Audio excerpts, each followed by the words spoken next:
ኢኮኖሚው ዘርፍ ለውሰዶትና ክቡር ጠቅላይ ሚኒስትር የዚህ የኢንዱስትሪ ፓርኮች ልማት በሰፊው ኢትዮጵያ ለውጭ ኢንቨስተሮች ጥሪ ያስተላለፈች ነው እነሱም ፍላጎት እንዳላቸው በሰፊው እየገለጹና ለመምጣትም እየተዘጋጁ እንደሆነ በመገናኛ ብዙሃን ይሰማል እነዚህ የኢንዱስትሪ ፓርኮች ልማት ጋር ተያይዞ ከኢህአዴግ ህዝብን ሰፊውን ህዝብ የሀብት ባለቤት ከማድረግና ተጠቃሚ ከማድረግ ጋራ አይቀረንም ወይ ለወደፊት ምክንያቱም እነዚህ ትላልቅ ኢንቨስትመንቶች መተው ሲስፋፉ በራሳቸው መንገድ የሚሄዳቸው ነገር እንደተጠበቀ ነው አብዛኛው ይሄ በጥቃቅንና አነስተኛ ተሳትፎ የሀብት ባለቤት እየሆነ የመጣው የህብረተሰብ ክፍል አይገለልም ወይ አብዛኛው በሀገር ውስጥ ማደግ የሚችለው ባለሀብት ላይ ጫናና ተጽዕኖ አይፈጥሩም ወይ የሚል ስጋቶች ይሰማሉ ከዚህ ጋር በተያያዘ የሶቨርን ቦንድ ሽያጭም እንደዚሁ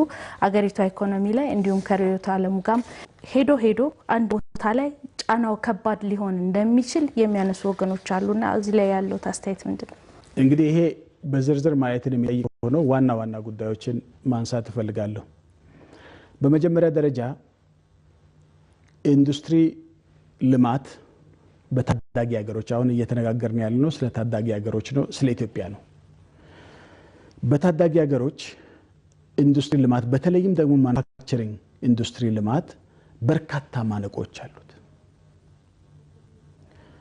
እነዚህ ማነቆች ባልተፈቱበት ሁኔታ አገራዊም ባለሀብት ሆነ የውጭ ባለሀብት በኢንዱስትሪ ልማት የሚሳተፍበት እድሉ ዝቅተኛ ነው በርካታ አፍሪካ ሀገሮችና ታዳጊ ሀገሮች በማኑፋክቸሪንግ ኢንዱስትሪ ገፍቶ የማይሄዱበት ዋናው ምክንያት እነዚህን አሳሪ የሆኑ ማነቆችን መፍታት ባለመቻላቸው ነው ከዚህ ተነስቶ እኛ ልማታዊ መንግስት ነን ልማታዊ መንግስታት ምን ልምድ ነው የተከተሉት የሚል አንድ ባንድ ለማጥናት ተሞክሯል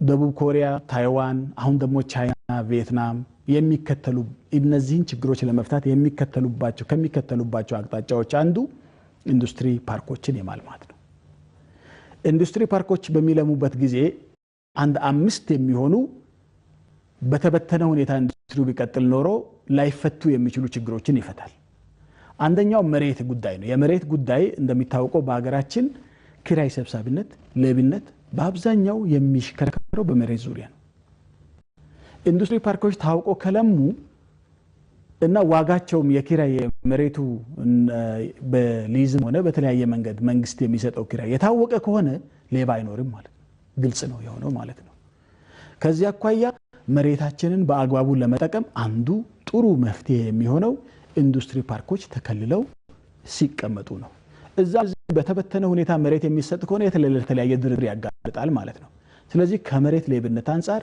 ኢንዱስትሪ ፓርኮች የሚጫወቱት ሚና ከፍተኛ ነው ሁለተኛውን አሁን በአገራችን ከማመንጨት አኳያ ብዙ ችግር ባይኖርብንም ከማከፋፈልና ጥራት ያለው የማይቆራረጥ ኤሌክትሪሲቲ ለማኑፋክቸሪንግ ኢንዱስትሪዎች ለመስጠት እንቅፋት ነው እዛም እዚህ ከተበተኑ ምን ይሆናል የበለጠ ይቆራረጣል ማለት ነው ስለዚህ የዴዲኬትድ የሆኑ የተወሰኑ መስመሮችን ወደዚህ አምጥቶ የማይቆራረጥ የማይዋዥቅ ኤሌክትሪሲቲ ለመስጠት በአንድ አካባቢ የተሰማሩ ኢንዱስትሪ ፓርኮች ሲኖሩ ወሳኝ ነው የሚሆነው ዋናውን ችግርችንን ይፈታልናል ማለት ነው ባለሀብቱ በዚህ መሰቃየት የለበትም ራሱ ባላጠፋው ጥፋት ጨርቃጨርቅ ኢንዱስትሪዎች ለምሳሌ በመሃል ጨቁ እየተመረተ ወይም ቀለም እየቀባ ባለበት ኤሌክትሪክ ይጠፋል ስለዚህ ያ ሁሉ ጨርቅ ጠፋ ማለት ነው ምክንያቱም ዓለም አቀፍ ውድድሩ በእያንዳንዷ ጨርቅ ኳሊቲ ላይ የተመሰረተች ነው እያንዳንዷ ስንዝር ጨርቅ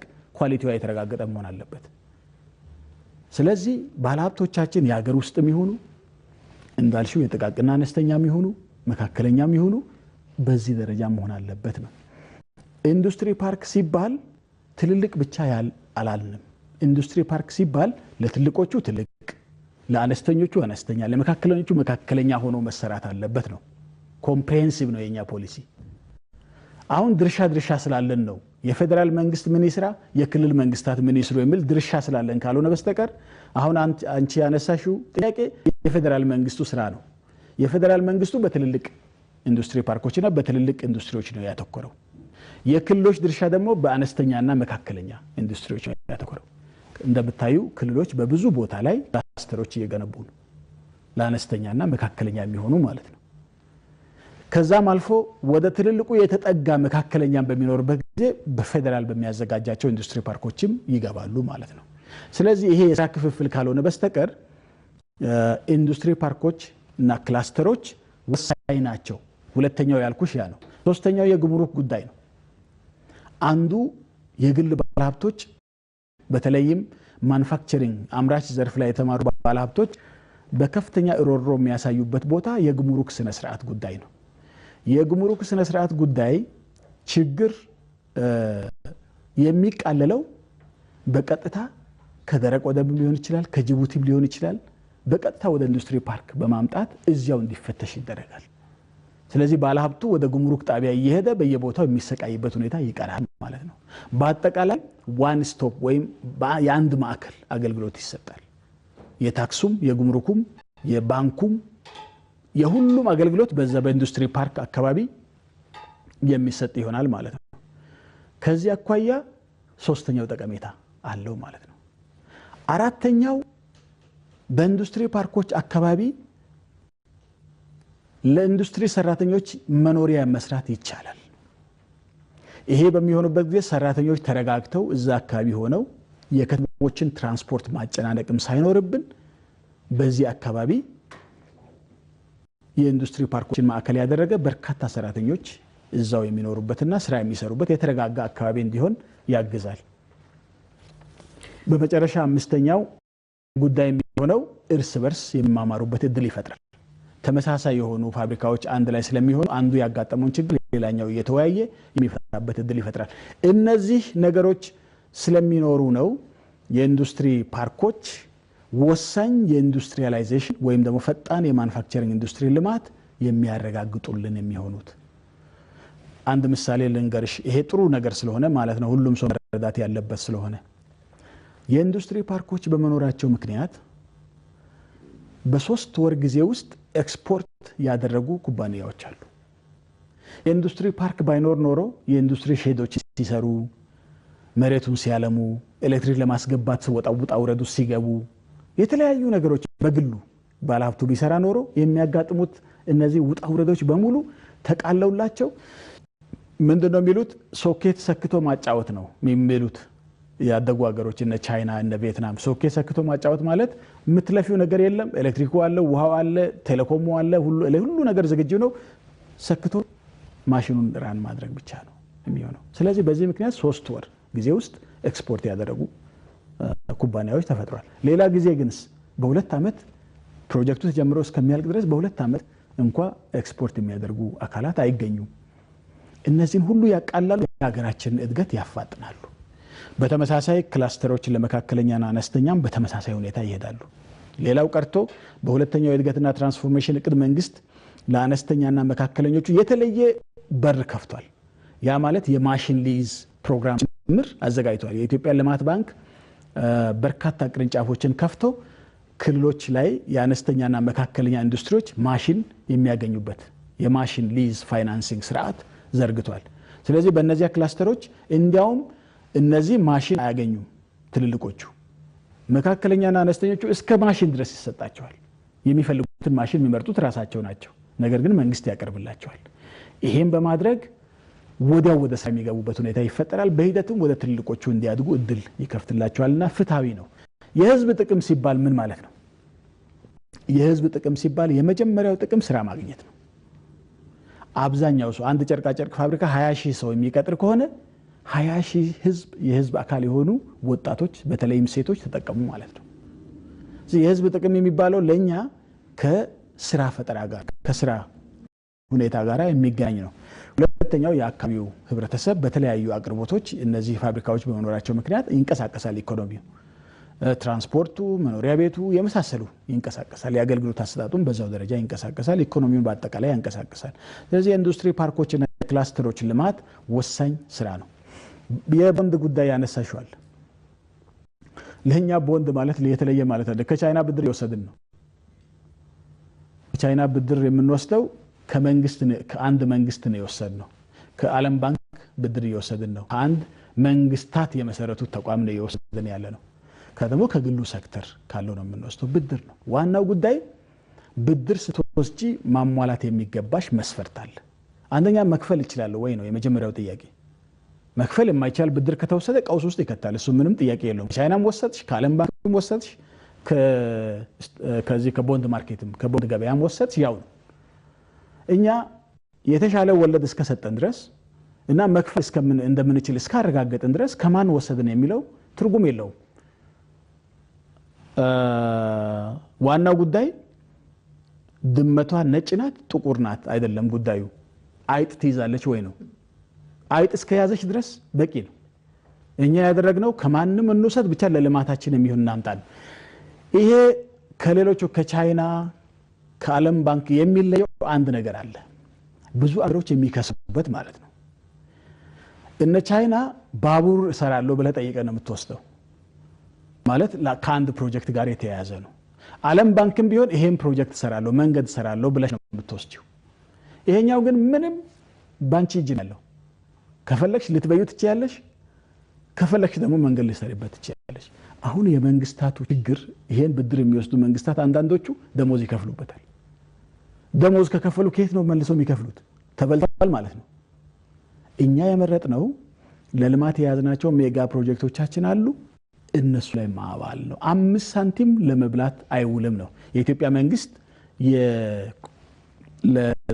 ለኮንሰምፕሽን የሚውለውን ፓርት ወይም ደግሞ ለፍጆታ የሚውለውን ባጀት በራሱ ይሸፍናል እኛውን የካፒታል እጥረት ነው እንጂ ያለብን ለራሳችን ስራ ማስገኛ የሚሆን ገንዘብ አለን አንፈልግም ስለዚህ የመደብነው ምንድነው ይሄ በተለይ ደግሞ ኤክስፖርት በሚያደርጉ ዘርፎች ነው የመደብነው ለመክፈል የውጭ ምንዛሪ ስለሚያስፈልግ ለየት ያለ ፖሊሲ ከሌሎች ሀገሮች ልቅ ሳይሆን የኛ ገድበናል የገደብነው ምንድነው አንደኛ እሴት ጨማሪ ዘርፎች ላይ ሁለተኛ ኤክስፖርት በሚያደርጉ ዘርፎች ላይ ስለዚህ ክፍያውን ያላንዳች ማንገራገር መክፈል እንደምንችል ባረጋገጠ መንገድ ነው የወሰድነው ምንም ከፖሊሲ ጋር የሚጋጭ ነገር የለውም የታክስ ስርዓቱ በኢኮኖሚ ውስጥ ያሉትን ተዋናዮች አቅምና ይዞታ ያገናዘበ አይደለም የሚሉ አሉ ለምሳሌ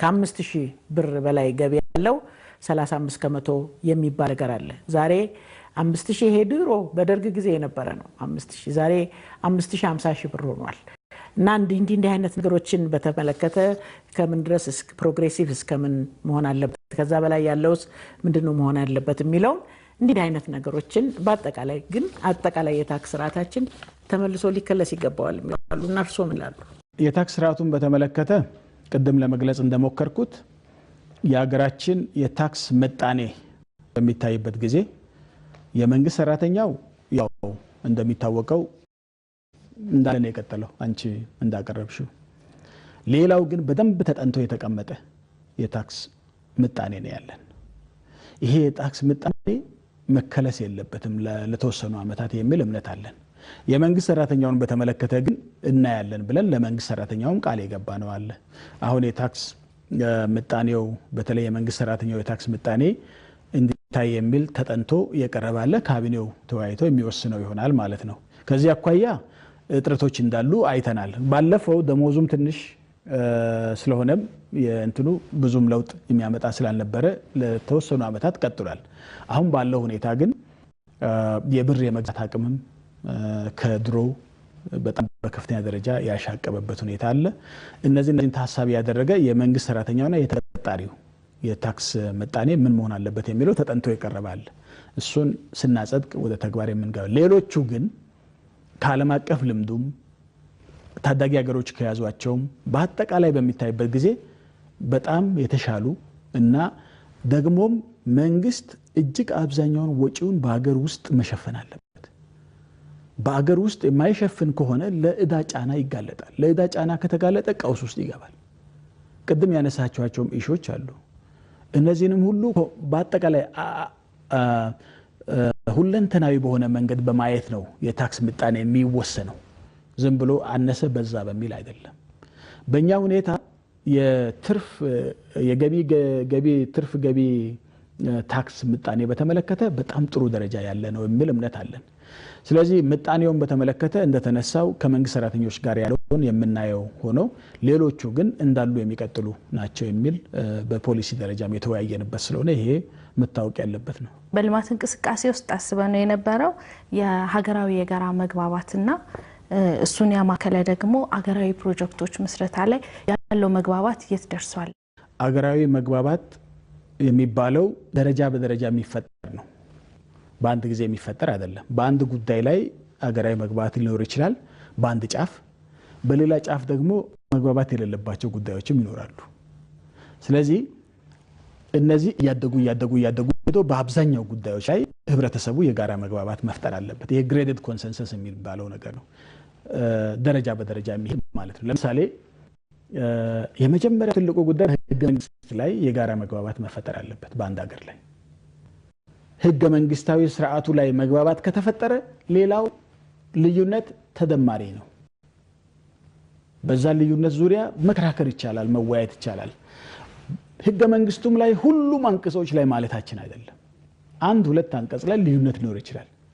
ግን 90-95% የሚሆኑ አንቀጾች ላይ መግባባት መኖር አለበት። በዚህ ደረጃ የጋራ መግባባት በህገ መንግስቱ ላይ እንዲኖር ለማድረግ ከፍተኛ ስራዎች ሲሰሩ መጥተዋል። አብዛኛው የኢትዮጵያ ህብረተሰብ በህገ መንግስቱ ላይ ጥቂት ቡድኖች የሚቃወሟቸው አንቀጾች መኖራቸው ተጠበቀ ሆኖ አብዛኛው የሀገራችን ህዝብ በህገ መንግስቱ ላይ መግባባት ፈጥሯል። ይሄ ወሳኝ ጉዳይ ነው። ከዛ ቀጥሎ ደግሞ ብሔራዊ መግባባት እንዲፈጠር የሚያደርጉ ተቋማት አሉ። ሚዲያ አንዱ ነው። የሃይማኖት ተቋማት ሌሎች ናቸው። የመንግስት ተቋማት በአጠቃላይ መሳተፍ አለባቸው። የህዝብ አደረጃጀቶች ተቋማት መሳተፍ አለባቸው። በእነዚህ ጉዳዮች ላይ አጀንዳው እየተነሳ በየጊዜው ውይይት እየተካሄደ ነው የጋራ መግባባት የሚፈጠረው። ለምሳሌ የእድገትና ትራንስፎርሜሽን እቅዳችን ላይ የጋራ መግባባት መፍጠር አለብን። አንዳንድ የማንግባባቸው ከአንዳንድ አካላት ጋር ሊኖሩ ይችላሉ፣ ግን እጅግ አብዛኛው ሰው መግባባት አለበት። ከድህነት በመውጣት ጉዳይ ላይ በህዳሴ ጉዟችን ላይ መግባባት መፈጠር አለበት። በዚህ ላይ መግባባት ከፈጠርን እንዴት ነው ወደዚህ የሚደረሰው የሚለው ላይ ልዩነት ሊኖር ይችላል። አንዳንድ ሰው እንዲህ ብንጠመዘዝ ነው የምንደርሰው ሊል ይችላል። አንዳንዱ ቀጥ ብለን ብንሄድ ነው የምንደርሰው ሊል ይችላል። ዋናው ግን በመድረሱ ላይ ተስማምተናል። እንደዚህ አይነት ነገሮች መምጣት አለባቸው። አንድ የጋራ ኢኮኖሚያዊ ማህበረሰብ መፍጠር አለብን ሲባል ትግራይ ጫፍ ላይ የሚሰራው ስራ፣ ደቡብ ኦሞ ጫፍ ላይ የሚሰራው ስራ ሁለቱም ለሀገራችን ልማት ከፍተኛ አስተዋጽኦ ያበረክታሉ ብሎ ማመን አለበት የኢትዮጵያ ህዝብ። ይሄ ደቡብ ኦሞ ጫፍ ላይ ነው የሚሰራው ምን አገባኝ ትግራይ ጫፍ ላይ ያለው ካለ አንድ ሀገራዊ ኢኮኖሚ ማህበረሰብ መፍጠር አንችልም ማለት ነው። ተበጣጥሰን ሄደን ደግሞ አገራዊ የሆነ ትልቅ ኢኮኖሚ ልንሆን አንችልም። በአለም ልንወዳደር አንችልም።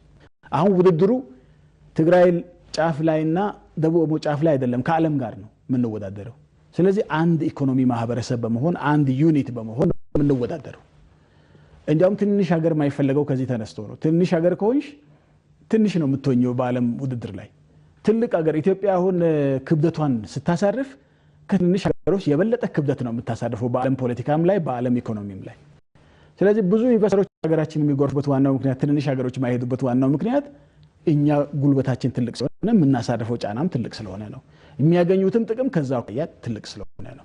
ስለዚህ አንድ አገራዊ ኢኮኖሚ እንፍጠር ሲባል በዚህ ደረጃ ነው የሚታየው። ከፕሮጀክቶች ለምሳሌ የኢትዮጵያ ህዳሴ ግድብ ደቡብ ኦሞ ጫፍ ላይ ያለው አርብቶ አደር የሚያሰማውን ድምጽ ስትሰሚ በጣም ደስ ይልሻል። ትግራይ ጫፍ ላይ ያለው አርሶ አደር የሚያሰማውን ድምጽ ስትሰሚ የኛ ፕሮጀክት መሳካት ያለበት ፕሮጀክት ስልሽ አገራዊ መግባባት ተፈጠረ ማለት ነው።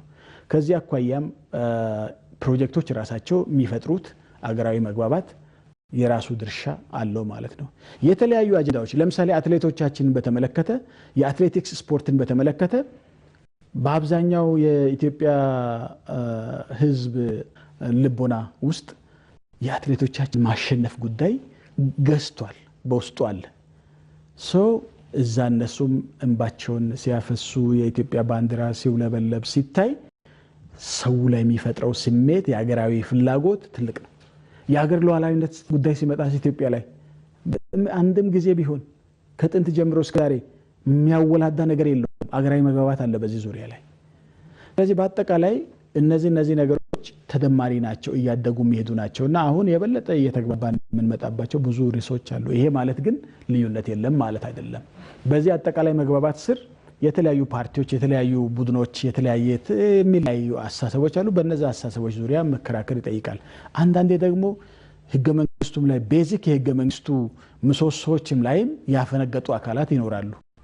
እነዚህ በሂደት ማርጂናላይዝድ የሆኑ ወይም ጥግ የያዙ መሄዳቸው አይቀርም የሚል እምነት አለኝ። ህዳሴውን ግድብ ስላነሱ ህዳሴው ግድብን በ5 ዓመት እንጨርሳለን ብለን ነበር የጀመርነው። አሁን 5 ዓመታችን መጥቷል፣ ግማሹን ሄደናል። ቀሪዎቹ ዓመታትስ ምን ይመስላሉ?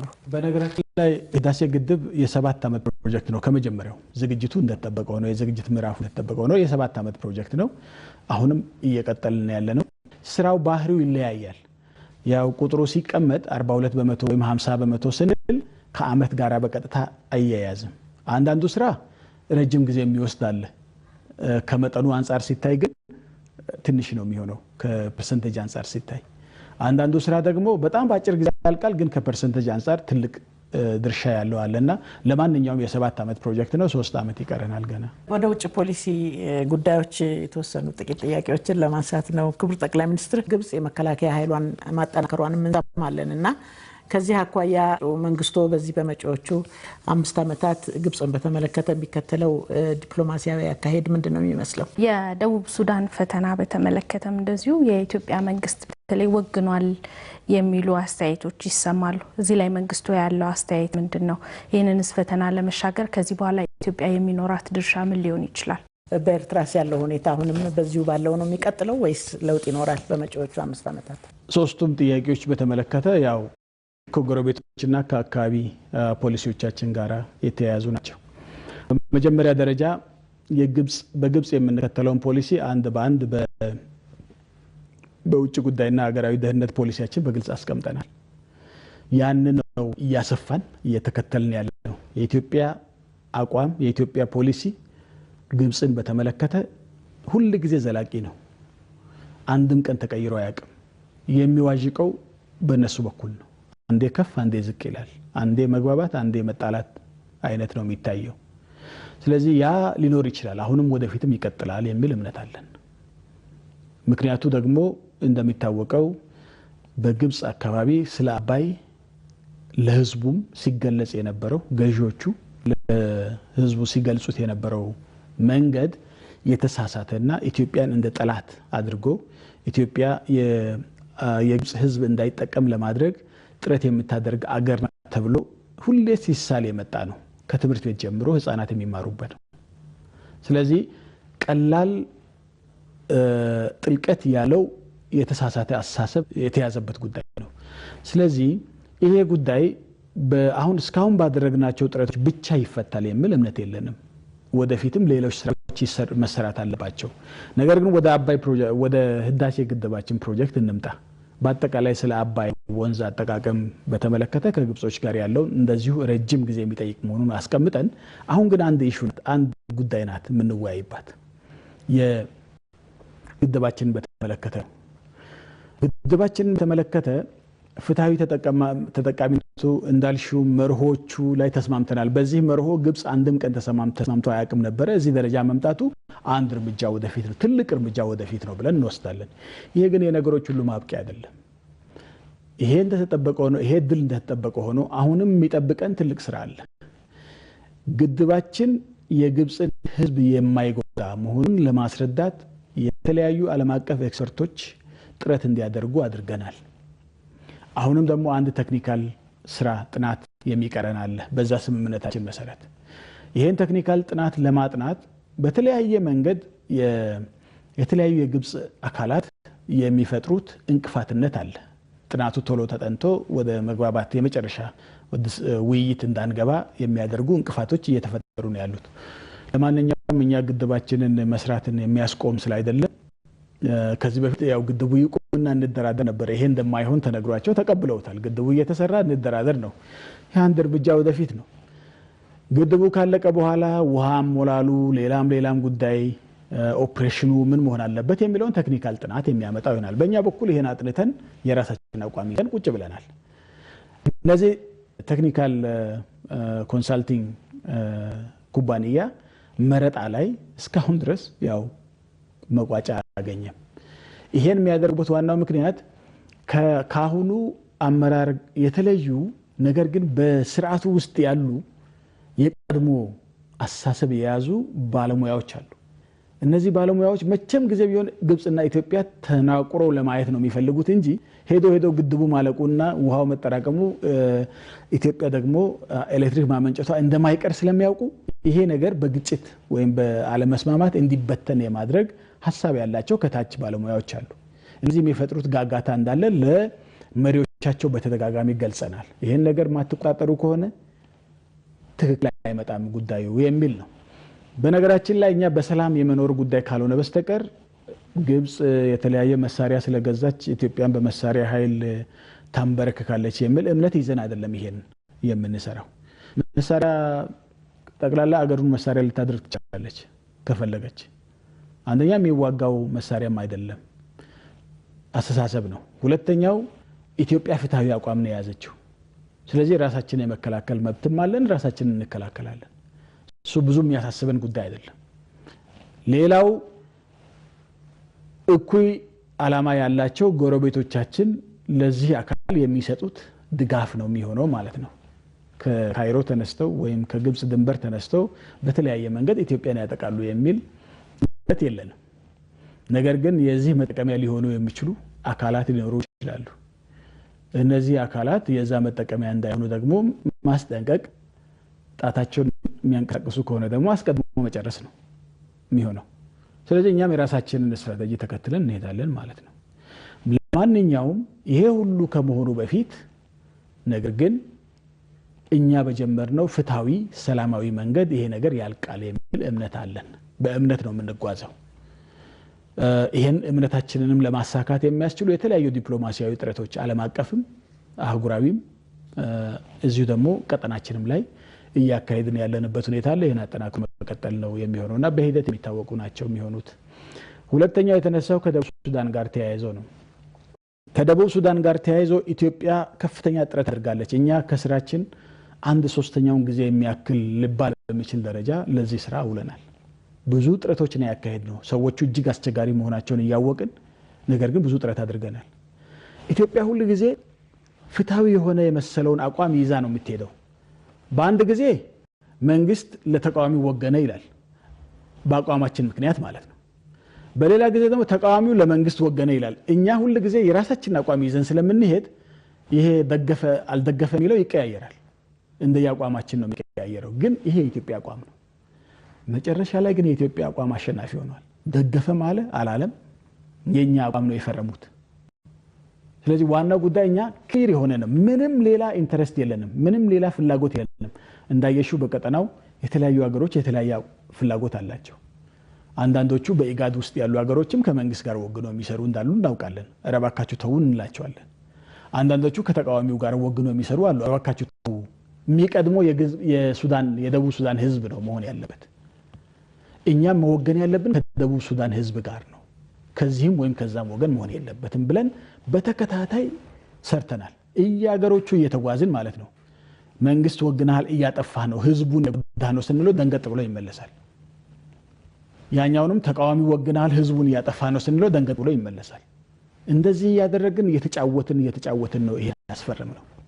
ዞሮ ዞሮ ሁሉም መጥቶ እኛ ባለው መንግስትም የወገነው የኛ ጎረቤት ሀገርም ሌሎች ጎረቤት ሀገሮችም ተቃዋሚ የወገኑ ጎረቤት ሀገሮችም ዞሮ ዞሮ መጥተው ኢትዮጵያ ባስቀመጠችው አቅጣጫ ሁለቱም እንዲፈርሙ አድርገዋል።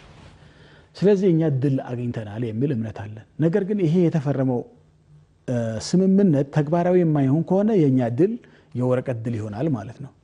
ከወረቀት ድል አልፈን ተግባራዊ እንዲሆን ደግሞ ከፍተኛ ጥረት አሁን እያደረግን ያለ ነው። ስለዚህ ዋናው መሰረቱ ዓለምም ያደነቀው ዓለምም በሁሉ ስብሰባዎች ባለፈው ኒውዮርክ አንቺም ነበርሽ አይተሽ ከሆነ ማንንም ጎረቤት ሀገር ዓለም አቀፍ ህብረተሰብ አላመሰገነም። ኢትዮጵያ ብቻ ነው ያመሰገነው። ምክንያቱም እነዚህ ጎረቤት ሀገሮች አንዴ ተቃዋሚን አንዴ ያኛውን እንደሚወግኑ ስለሚያውቁ አመሰገኑ። ኢትዮጵያ ግን ግልጽ የሆነ ህዝባዊ አቋም ይዛ ስለሄደች ሁሉም ያመሰገነው ኢትዮጵያን ነው። ይሄ ለኛ ትልቅ ድል ነው፣ ትልቅ ከበሬታ ነው። የመነጨውም ከህዝባዊ ዓላማችን ነው። እኛ የግብጽም ህዝባችን ነው፣ የደቡብ ሱዳን ህዝብም ህዝባችን ነው የኤርትራ ህዝብም ህዝባችን ነው እኛ መሰረቱ የኛ ፖሊሲ መሰረቱ ህዝብ ነው ህዝብ የሚጠቀምበት ማንኛውንም መስዋዕትነት እንከፍላለን ህዝብ የማይጠቀምበት ግን ጥቂት ቡድኖች የሚጠቀሙበት ጉዳይ ሲሆን ግን አንገባበት ስለዚህ ግምገማችን በጣም ግልጽና የማያሻማ ነው አላማው ምንድነው ህዝብ የደቡብ ሱዳን ህዝብ የሚጠቀም ከሆነ የኤርትራ ህዝብ የሚጠቀም ከሆነ የግብጽ ህዝብ የሚጠቀም ከሆነ የኢትዮጵያ ህዝብ ይጠቀማል በሂደት የጋራ መተሳሰር እንፈጥራለን ኢኮኖሚያችን ያድጋል የሚል እምነት ስላለን ነው ከዚህ መንፈስ ነው ምንነሳው የደቡብ ሱዳን ጉዳይ እነሱ ምን አሉ በየጊዜው የሚቀያየር አቋማቸውን አንዴ መንግስት የያዘውን አቋም የኛን አቋም መንግስት ደግፎ ሲቆም ተቃዋሚ የሚለውን ትተን እንደገና ደግሞ የኛ አቋም የተቃዋሚን መስሎ በሚገኝበት ጊዜ መንግስት የሚለውን ትተን ፍትሃዊ ነገሩን ስላመጣን ይሄ ተግባራዊ እንዲሆን ከፍተኛ ጥረት ማድረግ እንቀጥላለን ሶስተኛው ከኤርትራ ጋር ተያይዞ የተቀመጠ ጉዳይ ነው እንግዲህ እኛ በተደጋጋሚ ያስቀመጥነው ፖሊሲ እና ግልጽ ፖሊሲ በመጀመሪያ ደረጃ የኤርትራ ህዝብ አሁን ካለው ሁኔታ የሚወጣበትን መንገድ የኤርትራ ህዝብ እንዲያመቻች ነው የምንፈልገው እኛን በተመለከተ ግን የሻዕቢያ መንግስት አገራችንን ለማተራመስ ከበርካታ አመታት ጀምሮ ያው ለተቀን ሲረባረብ ከርሟል እስካሁንም ድረስ አልቻለም ከዛም አልፈን የኢትዮጵያ ዲፕሎማሲ ብልጫ በማግኘቱ እንዲቀጣ አድርገናል በቅርቡ ኒውዮርክ ላይ ያው የሳንክሽን ኮሚቴው ወይም የሶማሊያና ኤርትራን ጉዳይ የሚከታተለው ሞኒተሪንግ ግሩፕ የሚባለው ይሄ ግሩፕ ያቀረበው ሪፖርት አለ አሁንም መበጥበጥ እንዳላቆመ ጅቡቲንም ኢትዮጵያንም ለመበጥበጥ እንዳላቆመ እነዚህ ግንቦት ሰባት እና የመሳሰሉ ድርጅቶችን እየደገፈ እንዳለ ትርጉም ያላቸው ባይሆኑም ግን እየደገፈ እንዳለ ሪፖርቱ ቀርቧል ከዚህ ተነስቶ እንግዲህ በእኛ በኩል የያዝነው አቋም አሁንም ማተራመስ በተግባር የሚያደርግ ከሆነ ተመጣጣኝ እርምጃ እንወስዳለን ለምንድነው ጥቅሙ እኛ ጦርነት ከምን ነገር በላይ ዋጋ የሚያስከፍል እንደሆነ እናውቃለን ብታሸንፍም ባታሸንፍም ዋጋ ያስከፍላል እኛ እያንዳንዷ ሱሙኒ የጦርነት የምትወጣ ገንዘብ መድኃኒት ብትገዛ ለህዝቡ ከፍተኛ ጥቅም ትሰጣለች ነው ብለን ምናምነው ስለዚህ ከዚህ የልማት ጉዟችን የእድገት ጉዟችን የሚሸረሽረንን ነገር አንፈልገም ነው ይሄ ከምን ይመነጫል ከተባለ በራስ ከመተማመን ይመነጫል because ድህነትን ማሸነፍ ዋና አላማችን ነው ብለን የያዘን አገር እንደመሆናችን መጠንና ባስፈለገን ጊዜ እና ገምግመን ትክክለኛ ነው ብለን በወሰደን ጊዜ ማስተካከል እንደምንችል ስለምንተማመን በእኛ ላይ በራሳችን ላይ ስለምንተማመን ግን እስከዚያው ድረስ ግን ቸኩለን ትንሿንም ሀብታችንን ሌላ ቦታ እንዳናውል መጠንቀቅ አለብን ነው እንግዲህ የሚወስነው የነሱ እንቅስቃሴ ነው ማለት ነው የዛኛው እንቅስቃሴ ይጎዳናል ብለን ባመንለት እንጨርሳለን አይጎዳንም ዝም ብሎ እዛው ቢቆይ ምንም ሊያደርግ አይችልም ብለን ባመንበት እንዳሁኑ እንቀጥላለን ስለዚህ የሚወሰነው በሻዕቢያ ኳሱ ጊዜ የምንለው ኳሱ ሻዕቢያ እግር ስር ላይ ነው ያለው ይሄን ኳስ ወደ ኢትዮጵያ አለመምታት ለሱ ጥሩ ነው የሚሆነው ወደ ኢትዮጵያ የሚመታና ኳሱ ወደኛ ድንበር ወይ ወደኛ አካባቢ የሚመጣ ከሆነ ግን ተመልሶ ጎሉም ጭምር እንዳይኖር አድርገን እንሰራዋለን ነው እኛ በቲቪት ለመነጋገር አይደለም ይሄን ምንል ያለው የዓለም ህብረተሰብ ያውቃል ምን አይነት አቅም እንዳለን እኛ እንኳን ጎረቤቶቻችን ቀርቶ ሌሎች የዓለም አካባቢዎችን ሰላም እንዲሆኑ የራሳችን አስተዋጽኦ ያበረከትን ነው ሰራዊታችን ህዝባዊ ሰራዊት እንደመሆኑ መጠን በሶማሊያም በደቡብ ሱዳንም በሩዋንዳም በብሩንዲም በሴራሊዮንም በላይቤሪያም የሰራውን ስራ እናውቃለን በአጠቃላይ አጉራችን ሰላም እንዲሆን እንፈልጋለን በቅርቡም በተባበሩት መንግስታት ባደረግነው ስብሰባ አፍሪካን አስተባብረን ለሰላም ቆመናል አፍሪካ እንዲያዋጣ ለሰላም ማስከበር ስራ የሰራነው ስራ ያው የምታውቁት ስለዚህ አሁን ሰላም ለኛ ቅድሚያ ነው የምንሰጠው ነገር ግን ደግሞ የኛን ሰላም የሚያውክ የኛን ልማት የሚያውክ ነገር ሲያጋጥም ደግሞ ያንን ማሳረፍ ስለሚገባ ያንን እናደርጋለን። ይሄ ቋሚ ፖሊሲያችን ነው። ስለዚህ ግምገማው ይወስናል፣ የየወቅቱ ግምገማ ይወስናልና በ5 ዓመትም ላይሆን ይችላል፣ 1 ዓመትም ሊሆን ይችላል፣ 2 ዓመትም ሊሆን ይችላል፣ ከ5 ዓመት በኋላም ሊሆን ይችላል። ዋናው ጉዳይ ግን ግምገማችን ነው የሚወስነውና የሻዕቢያ እንቅስቃሴ ነው የሚወስነው። ይህን ያህል ጊዜ ሰውተው ከኛ ጋራ ጊዜውን ያሳለፉት ከጀርባችን ይዘናቸው የመጣናቸው የህዝብ ጥያቄዎች፣ የህዝብ አቤቱታዎች፣ የህዝብ ፍላጎቶችን መሆኑን በማወቆ ነው። ሌሎች መሰሎቹ የእርስዎ ካቢኔ አስፈጻሚዎች በህዝብ ግንኙነቶች ጀርባ ለመሸሸግ የሚያስቡ ካሉ ቀርበው ለህዝብ ጥያቄዎች ምላሽ መስጠት ግዴታቸው መሆኑን በምን መንገድ ሊያሳውቁልን ይችላሉ? እንግዲህ ይሄን በማወቅ መንግስት የመረጃ ነጻነት ህግ አውጥቷል። በመጀመሪያ ደረጃ ተጠቃሚዎቹ እኛ ነን፣ መንግስት ነው። ስራችን ለህዝብ ግልጽ መሆን አለበት። ስራችን ለህዝብ ግልጽ ሊሆን ከሆነ ደግሞ የመንግስትም የግል ሚዲያዎችም ሚዛናዊ የሆኑ ዘገባዎችን ማድረግ አለባቸው። ሚዛናዊ ስል ለሙያቸው የተገዙ መሆን አለባቸው። ለማንኛውም የውጭ ተጽዕኖ ወይም ደግሞ የአስተሳሰብ ተጽዕኖ መጋለጥ የለባቸውም።